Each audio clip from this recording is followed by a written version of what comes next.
ఇప్పుడు ఆడవాళ్ళు ఒక ఏజ్ వచ్చిన తర్వాత మాల వేసుకోవచ్చు అని అంటారు. ఒక పీరియడ్ తర్వాత. ఆ మాల వేసుకున్నప్పుడు వాళ్ళు పాటించవలసిన నియమాలు ఉంటాయి కదా! అవి ఏమిటి?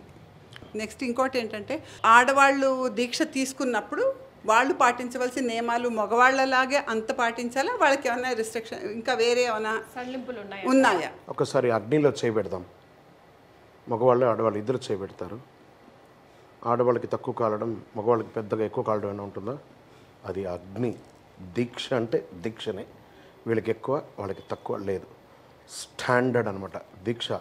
రెడీ, స్టార్ట్, 1 2 3 జనగణమన అంటే అందరూ జనగణమననే. ఈ దీక్ష కూడా అంతే. ఇందులో ఇంచు కూడా కాంప్రమైజ్ లేదు. అండ్ ఆడవాళ్ళు అండ్ వృద్ధులుగా ఉన్నవాళ్ళు, నాట్ ఓన్లీ ఆడవాళ్ళు అండి, వృద్ధులుగా ఉన్నవాళ్ళు కూడా ఒక 55 సంవత్సరాల తర్వాత మీరు దీక్ష తీసుకుంటారు. ఈ వయసులో ఉన్నారు. యుక్త వయసు వాళ్ళు తీసుకోకూడదు దీక్ష అన్నారు. అందుకని వాళ్ళు పనికిరారు అని కాదు.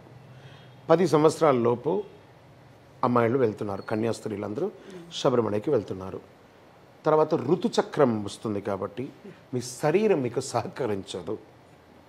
కొంతమందికి పీరియడ్స్ 3 రోజులు ఉంటుంది, కొంతమందికి 5 రోజులు ఉంటుంది, కొంతమందికి ఆ యూట్రస్ ప్రాబ్లం వల్ల చాలా ఇబ్బంది వస్తుంటుంది. కాబట్టి పిల్లలంతా అయిన తర్వాత మీరు ఆ 41 రోజుల దీక్షను క్రమబద్ధీకరణతో చెయ్యలేరు అనే ఉద్దేశంతో భగవంతుడు మీకు ఇచ్చినటువంటి అనుగ్రహం నిదానంగా రిటైర్డ్ అయ్యాక రండి, కానీ నేను మీతో ఉంటున్నాను అంటున్నారు.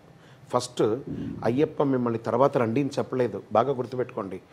మీరు ఈ టైంలో రండి, మీ ఇంట్లో వాళ్ళందరూ నా దగ్గరికి ఎప్పుడు వస్తుంటారు, కానీ నేను మీకోసం మీ గల్లీలో, మీ ఊర్లో, మీ పక్కన మీకోసమే దేవాలయమై కొలువై అక్కడ ఉంటున్నాను, అక్కడ వచ్చి మీరు డైలీ చూసుకోండి అన్నారు.